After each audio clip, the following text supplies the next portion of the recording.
Intinya kalau dikatakan belajar, ya kita sama-sama belajar. Bahwa beriman itu juga ada yang namanya dinamika, juga proses untuk semakin mengenal dan berpasrah kepada Tuhan kita Yesus. Nah, dalam kesempatan ini, apakah saya bisa berbagi ini untuk layar saya?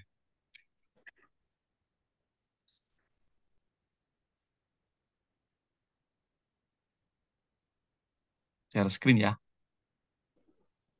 Oke, saya bagikan. Apakah bisa terlihat? Aduh, Romo, bisa ya sekarang? iya sudah Romo. Nah, ini adalah sepintas memperkenalkan saya itu di mana, bahwa saya sebagai pendamping atau teman seperjalanan para postulan dan novis itu tingkat awal sebelum mereka nanti kuliah filsafat teologi di Yogyakarta. Jadi setelah lulus dari Seminari Menengah Palembang atau misalnya mereka mau masuk ke SEY, kongregasi kami, kongregasi Imam-Imam Hati Kudus. Jadi mereka masuk selama 2 tahun di Gisting. Gisting itu di Tanggamus, Kabupaten Tanggamus di Lampung. Tanggamus nama sebuah gunung. Jadi postulat novisiat kami kalau melihat ke belakang itu langsung langsung melihat Gunung Tanggamus. Jadi kalau sore itu nggak lihat matahari jam 5 jam 4 karena sudah tertutup oleh Gunung Tanggamus. Nah, kami di sana, saya bersama dengan 3 Romo, ada Romo Ngatijan sebagai pimpinan dan satu lagi Romo Santo dan saya. Menunggu satu lagi nanti awal bulan depan datang Romo Novi dari Roma ya untuk menambah tenaga pelayanan di sini. Sedangkan kami sekarang ada 23 fraternya. Jadi rame kalau main sepak bola itu ada 2 kesebelasan cukup gitu. Kalau voli bisa 3 atau 4 kelompok. Nah itulah kami foto di persiapan untuk kaul mereka dan juga waktu Hari Raya Paskah biasanya membuat flyer yang dibagikan. Yang kedua biasanya kalau awal Agustus itu kami naik Gunung Tanggamus. Kemudian sampai puncak itu misa di atas. Gitu. Jadi para fraternya itu dari bawah eh, sangu ya, bawa tasnya itu ada jubahnya, susternya juga ikut gitu. Juga peralatan misa nanti misa di Gunung Tanggamus di puncaknya gitu. Nah, itu sepintas tentang saya dan juga komunitas di mana saya berada. Nah, dalam kesempatan ini kita akan mendalami sebuah tema yang menarik sekali untuk kita dalami bersama, kita refleksikan untuk semakin beriman pada Tuhan kita Yesus. Hanya kita membatasi pembelajaran ini dari perikop Yohanes bab 4 ayat 1 sampai 42. Dan ini menjadi kesempatan bagi kita untuk semakin mengenal Yesus dengan belajar dinamika untuk semakin mencintai Tuhan dari dinamika seorang perempuan Samaria yang menjadi salah satu tokoh sentral dalam perikop ini. Nah, sebelum kita ke sana, mungkin pertanyaan ataupun kesempatan baik untuk melihat sepintas perikopnya. Saya harap yang ada di sini bisa membuka kitab sucinya ya, entah dalam bentuk apapun, bisa melihat dan sepintas saja karena ini lumayan teks yang cukup panjang, 42 ayat, bisa mencermati kembali yang saya kira kita semua sudah melihat atau tahulah familiar dengan perikopnya ini berbicara atau berkisah tentang apa. Bisa dilihat sejenak, yang mana nanti setiap ayat akan saya bacakan sekaligus juga dengan permenungannya ataupun pendalamannya. Mungkin beberapa menit kita bisa melihat kembali teksnya, intinya, dan sepintas gitu kita melihat sebentar. Maaf kalau terdengar suara kor itu para frater masih latihan kor, masih bisa menjadi instrumen. Silakan untuk melihat kembali teks dari Yohanes bab 4 ayat 1 sampai 42.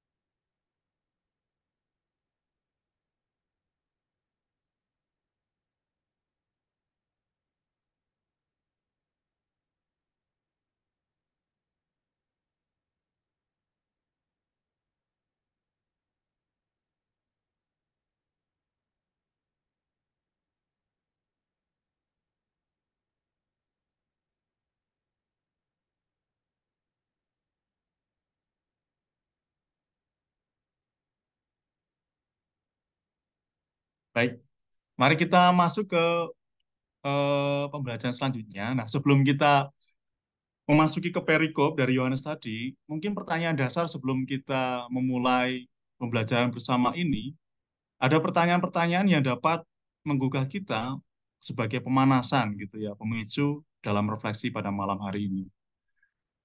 Beriman itu apa?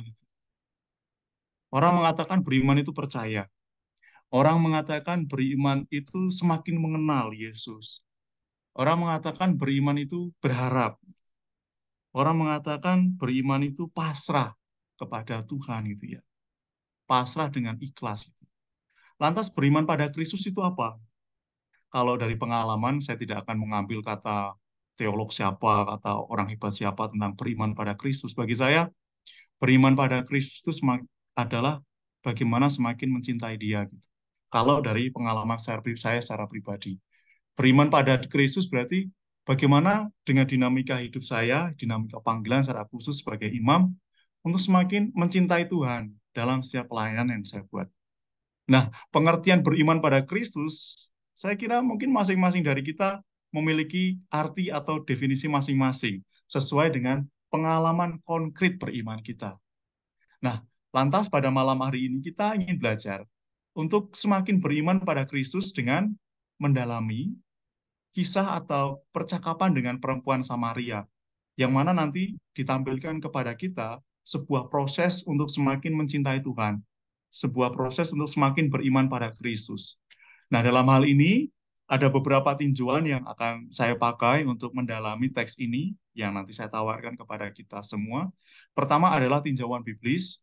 Yang jelas saya tidak mendalaminya nanti dengan akar katanya apa, kemudian kata aslinya Yunani atau Ibrani apa, karena saya bukan seorang teolog biblis, tetapi lebih kepada dogmatik ya, seorang dogmatik. Tetapi lebih nanti berbicara tentang secara teologis, kita berbicara tentang apa.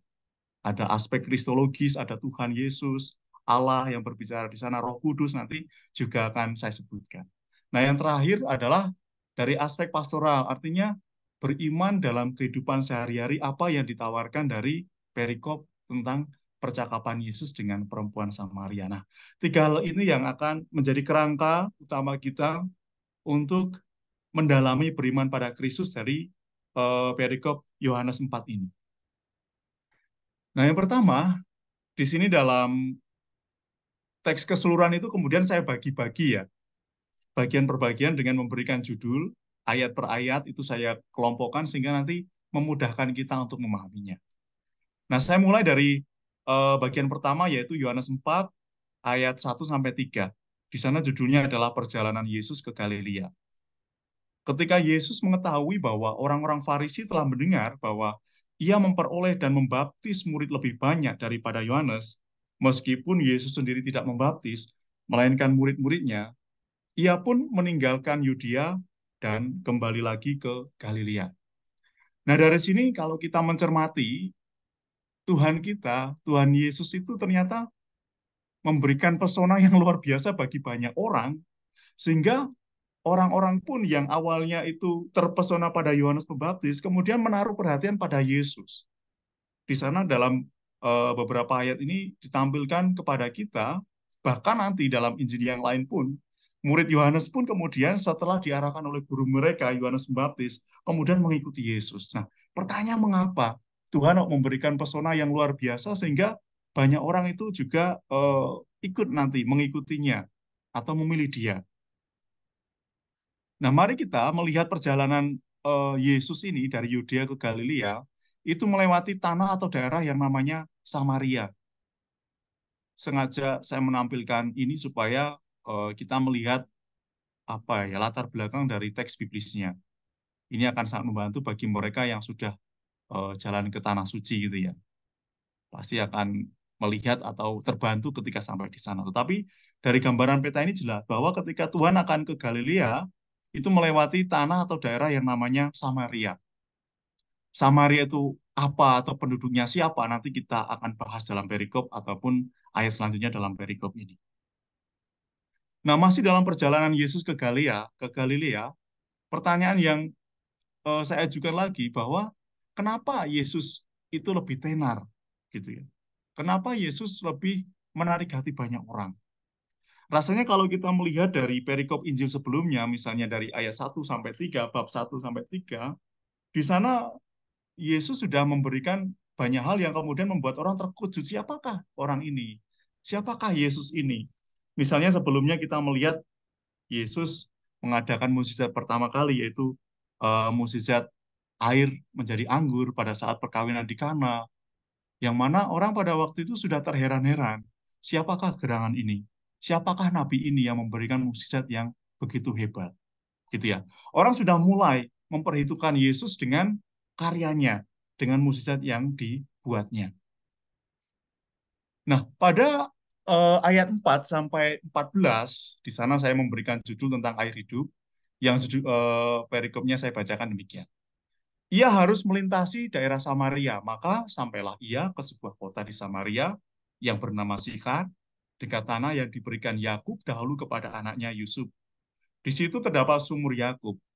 Yesus sangat letih oleh perjalanan, karena itu ia duduk di pinggir sumur itu. Hari kira-kira pukul 12. Maka datanglah seorang perempuan Samaria hendak menimba air.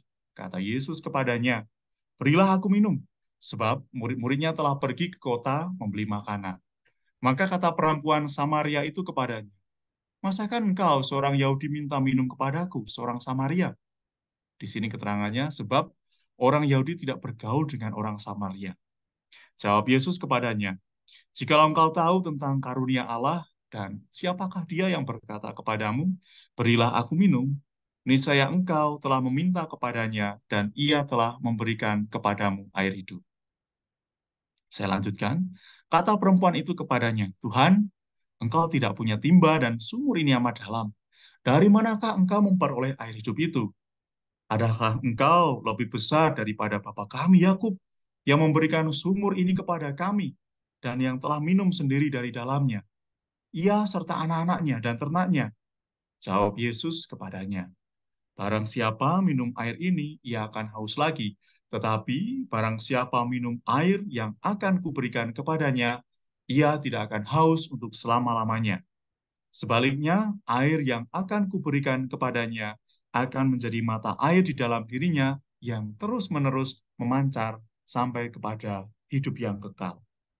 Nah, di sini ditampilkan kepada kita dari judul kutipan bab 4 ayat 4 sampai 14 tentang air hidup.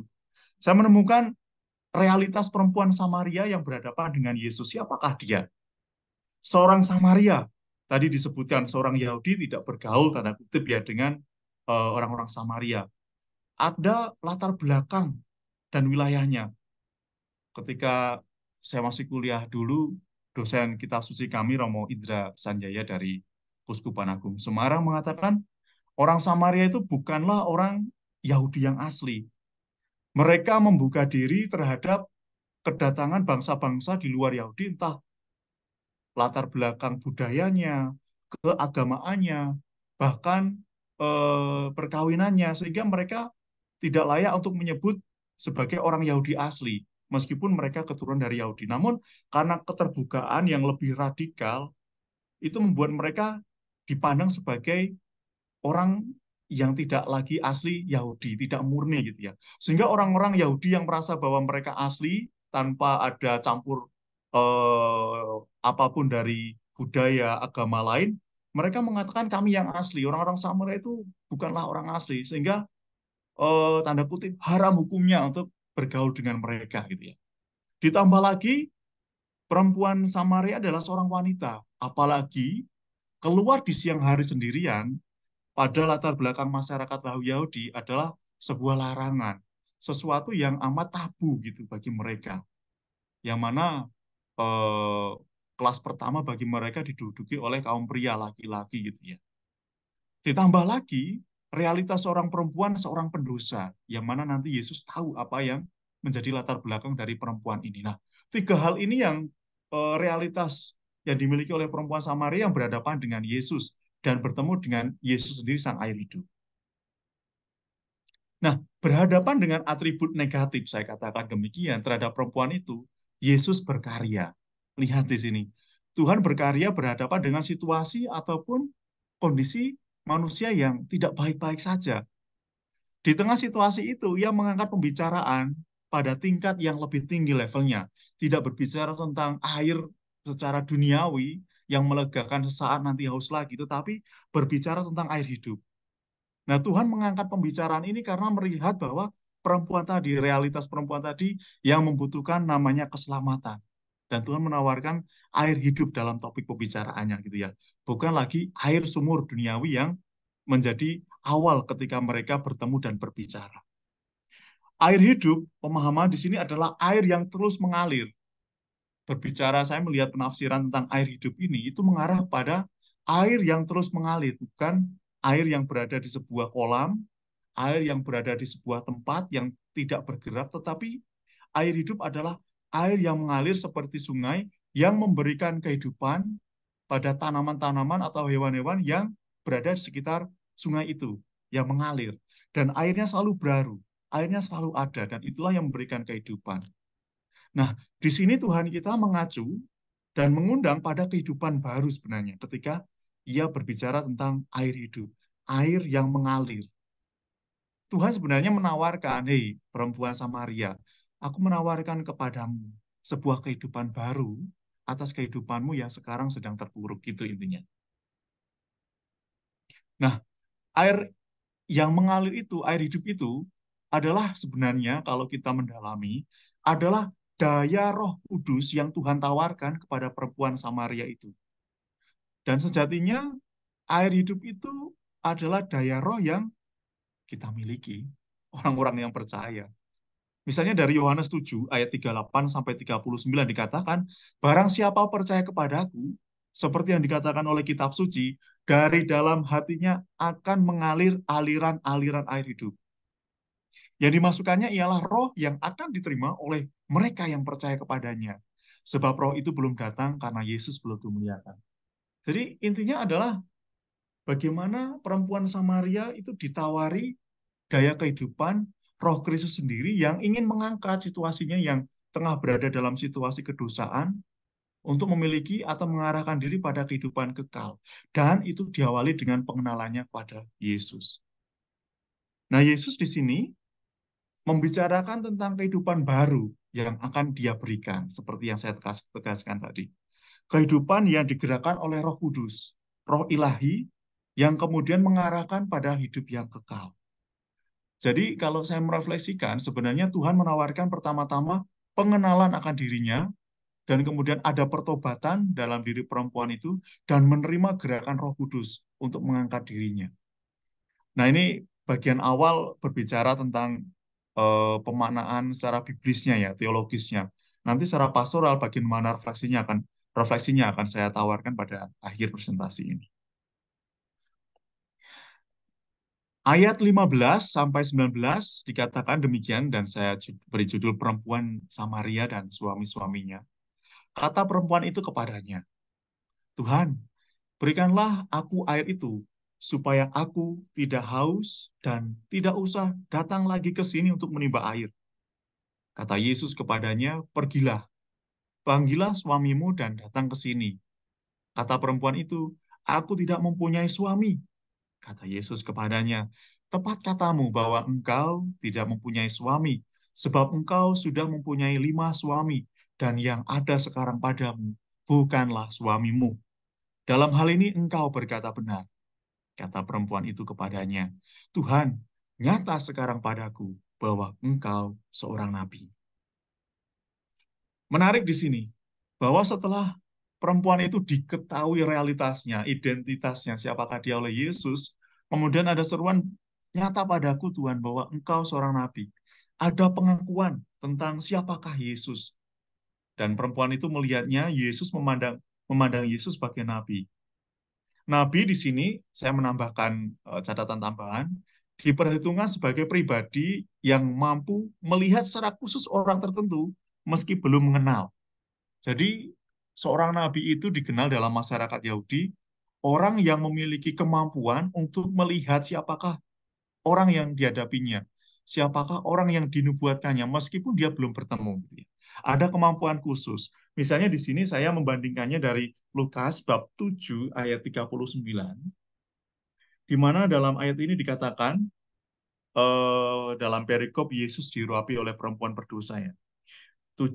Lukas 7 ayat 39 dikatakan demikian. Kata orang Farisi yang mengundang Yesus melihat hal itu, ia berkata dalam hatinya, jika ia ini nabi, tentu ia tahu siapakah dan orang apakah perempuan yang menjamahnya ini. Tentu ia tahu bahwa perempuan itu adalah seorang berdosa. Jadi, jika ia ini nabi, tentu ia tahu siapakah dan orang apakah perempuan yang menjamahnya ini.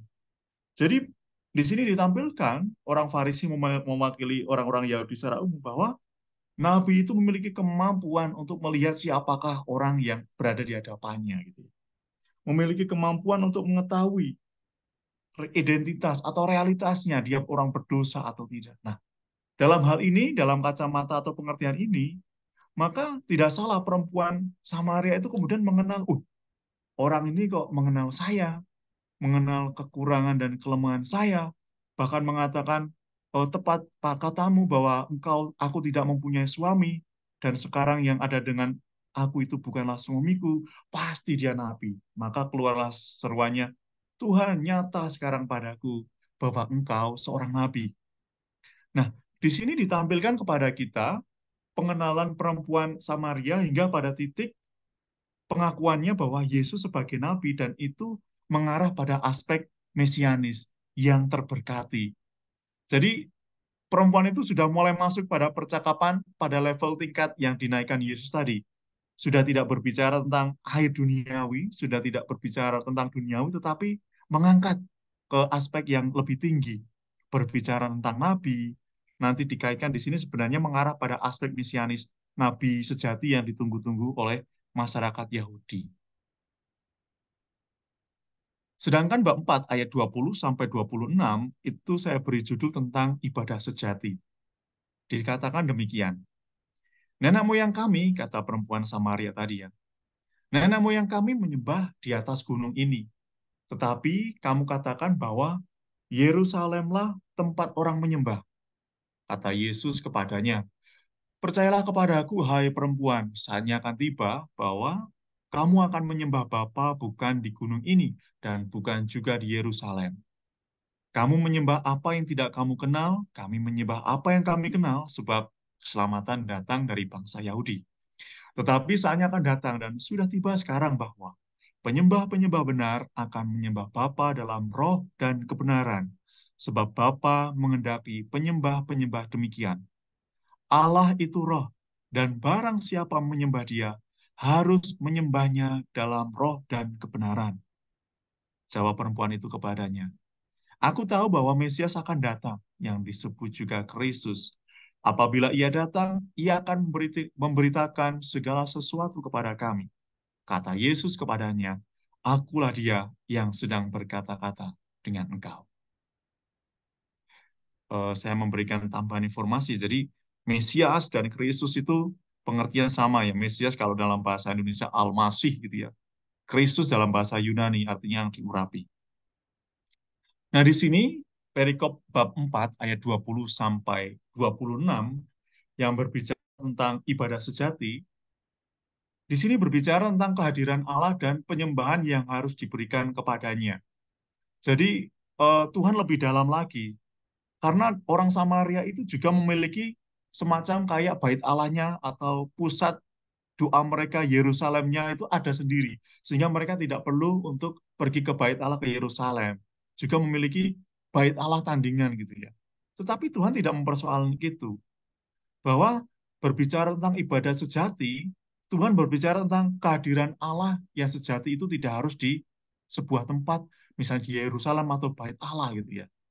Tetapi di sini Tuhan berbicara tentang penyembahan yang semestinya harus diberikan kepada Allah. Ibadah atau doa itu bersifat rohani dan tidak tergantung pada tempat. Menarik bahwa Tuhan di sini sebenarnya menawarkan keselamatan bahwa keselamatan itu tidak harus datang ke Yerusalem yang menjadi pusat keagamaan, pusat spiritual masyarakat Yahudi. Bahwa ibadah doa itu tidak tergantung pada tempat, sebenarnya Tuhan juga ingin mengarahkan bahwa bisa jadi di tanah Samaria yang dipandang hina oleh orang-orang Yahudi yang menganggap diri sebagai Israel sejati, di tanah Samaria yang dihindari pun bisa terjadi keselamatan. Bisa menjadi tempat penyembahan yang diberikan kepada Allah. Namun, penekanan yang lebih yang disampaikan oleh Tuhan adalah ada peran roh dan kebenaran tadi ya. Dan saya mengkaitkannya dengan Roh Kudus itu sendiri. Karena berkaitan dengan ini Tuhan sebenarnya menawarkan ada aspek keselamatan yang meliputi untuk semua orang gitu katakanlah. Aspek keselamatan universal yang ditujukan kepada semua orang, ditujukan kepada banyak tempat. Dan di sanalah aspek roh ilahi, roh kudus yang berkarya. Nanti bisa ditambah misalnya di Roma bab 8:26 di sana bahwa Roh Kuduslah yang membantu kita dalam berdoa gitu ya. Jadi ketika orang mengadakan penyembahan, doa, itu pertama-tama bukan hanya sekadar tempat atau wilayahnya atau di mana, tetapi adalah mengutamakan peran roh ilahi yang berkarya gitu ya.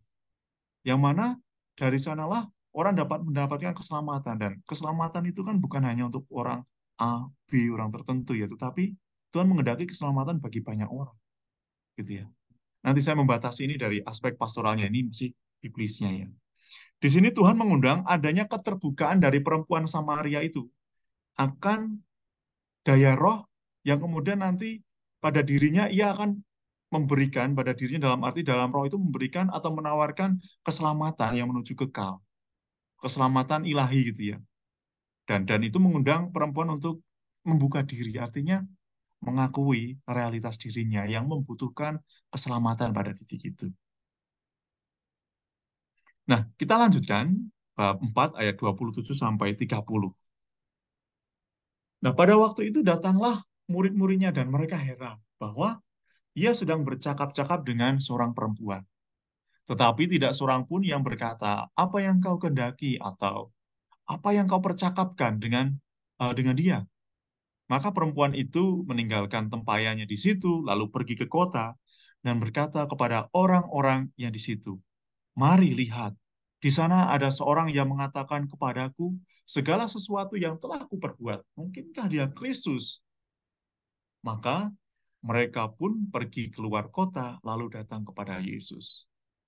Nah, saudara-saudariku di sini kita melihat bahwa kualitas kenabian Yesus itu membuat perempuan Samaria semakin dekat, semakin mengenal gitu ya. Perempuan Samaria itu berada pada titik pengenalan kalau saya boleh menafsirkannya. Titik pengenalan pada Tuhan. Mungkinkah dia Kristus? Pertama, dia menawarkan, sudah mengetahui siapakah dirinya. Kedua, menawarkan air hidup yang mengundangnya untuk memiliki kehidupan kekal. Dia mulai bertanya, akankah orang ini yang dinantikan oleh orang-orang Israel, termasuk kami yang menjadi keturunan Israel? Nah, sebenarnya pertanyaan mungkinkah dia Kristus bagi saya secara pribadi, orang ini sudah semakin mengimani siapakah dia yang sedang bercakap-cakap dengan perempuan itu. Sudah semakin mengenal dan semakin mengimani siapakah Yesus yang menawarkan keselamatannya. Karena dari pengenalannya itu, kemudian dia memberikan kesaksian bagi banyak orang, sehingga dari kesaksiannya itu pula banyak orang pada akhirnya datang kepada Kristus gitu ya. Maka saya melihat tidak hanya sebatas pengenalan di sini. Pada akhirnya perempuan Samaria itu percaya. Dan dari kepercayaan itu dia memberikan kesaksian ketika kembali ke tempatnya, memberikan kesaksian kepada orang-orang atau sahabat-sahabat tetangganya untuk datang untuk melihat apakah benar yang dikatakan oleh perempuan Samaria itu. Nah, kemudian masih dilanjutkan percakapan dengan perempuan Samaria ayat 31 sampai 38. Sementara itu murid-muridnya mengajak dia katanya, Rabi, makanlah. Akan tetapi ia berkata kepada mereka, padaku ada makanan yang tidak kamu kenal.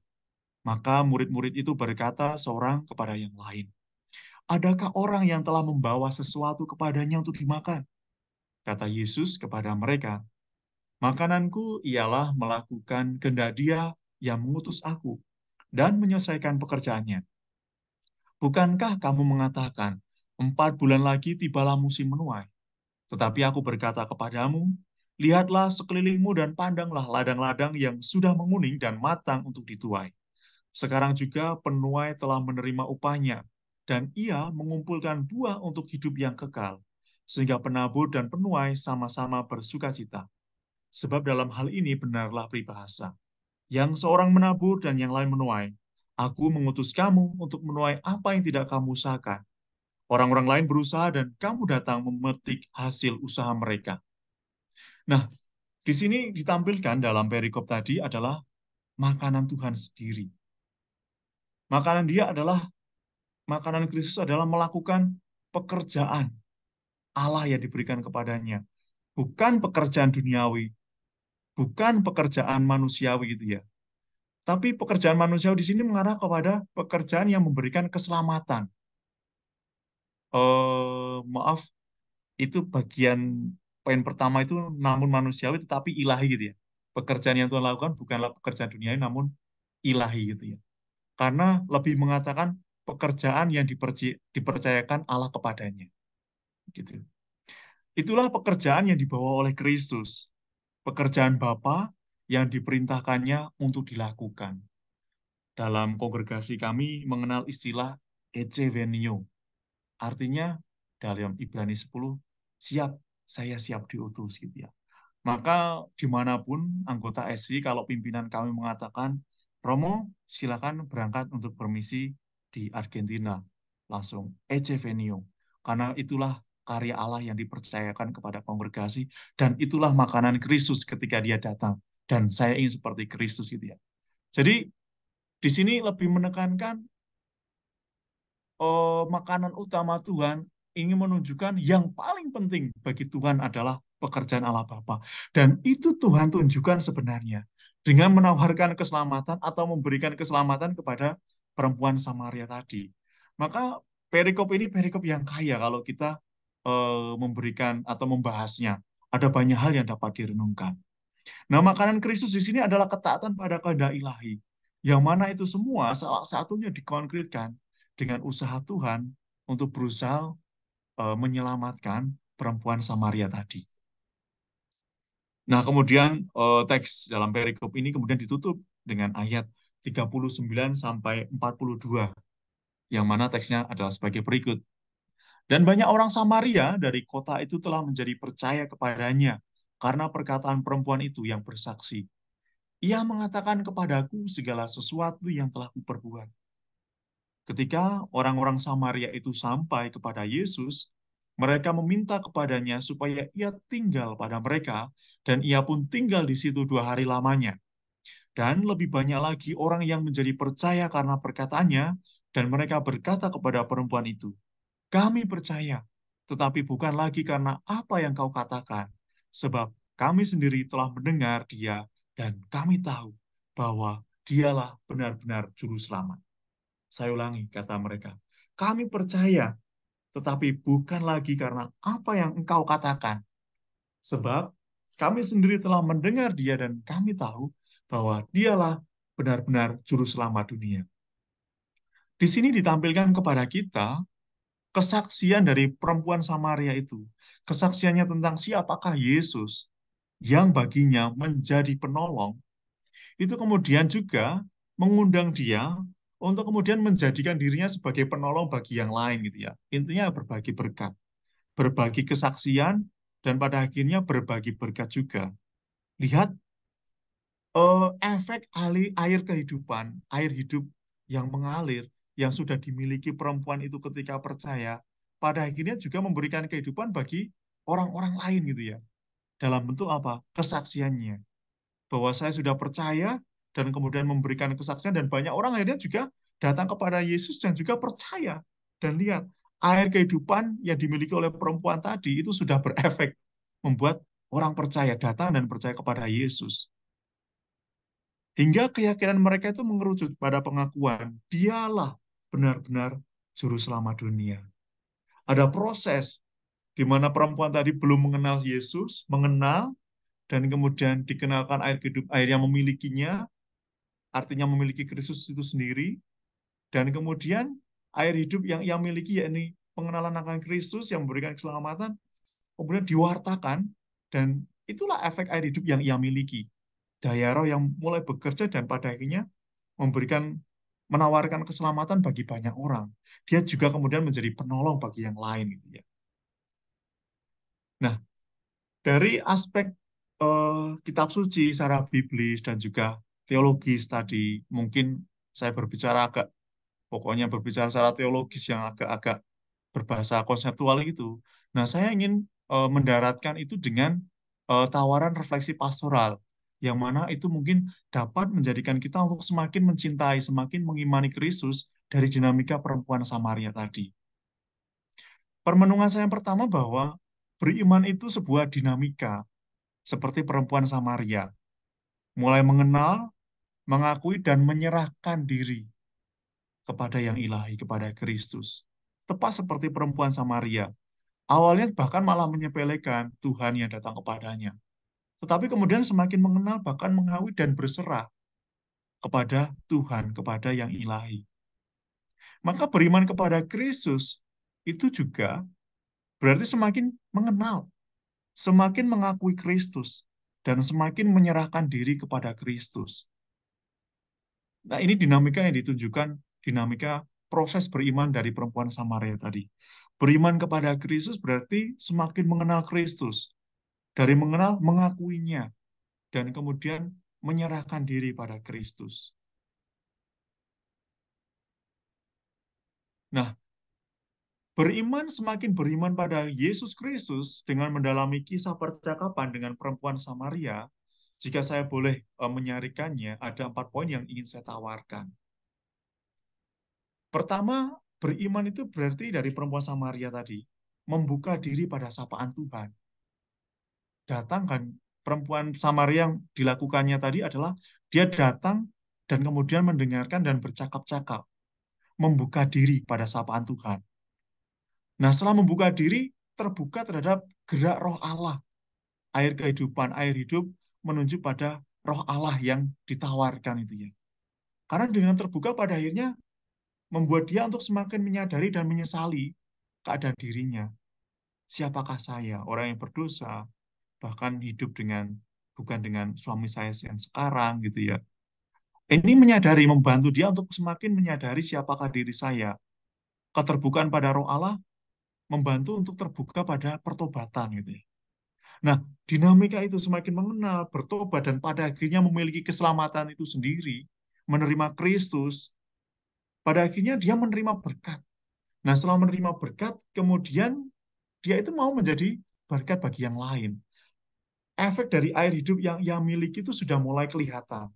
Sudah memberikan pengaruhnya bagi orang lain. Lihat, dari orang yang membutuhkan rahmat, setelah semakin mengenal, percaya, beriman pada Kristus, pada akhirnya malah menjadi berkat bagi orang lain. Lihat di sini. Awalnya itu membutuhkan rahmat, tetapi berkat Tuhan, semakin mengimani Tuhan, pada akhirnya menjadi berkat bagi orang lain. Berkatnya adalah banyak orang yang kemudian setelah kesaksiannya bertemu langsung dengan Tuhan, dan mereka percaya siapakah Yesus itu. Pertama-tama berkat kesaksian perempuan itu. Nah, berkat kesaksian itu mereka datang dan proses pengenalan terjadi lagi. Mereka tentunya tanya jawab. Dan pada akhirnya mereka berseru, memang kami percaya bahwa dia juru selamat, tetapi karena kami ketemu sendiri dan bukan karena kesaksian engkau.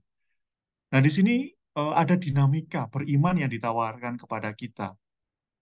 Mungkin kita memang membutuhkan rahmat untuk mengenal Tuhan, bahkan dalam situasi keterpurukan berdosa gitu ya. Kita dituntut atau diundang untuk seperti perempuan Samaria datang kepadanya, semakin mencintai Tuhan, terbuka akan gerak roh, dan membantu kita untuk bertobat. Harapannya, setelah kita dari posisi yang membutuhkan rahmat, kita pun menjadi berkat bagi orang lain. Dan kalau saya merefleksikan, pengalaman perempuan Samaria ini pengalaman saya banget gitu ya.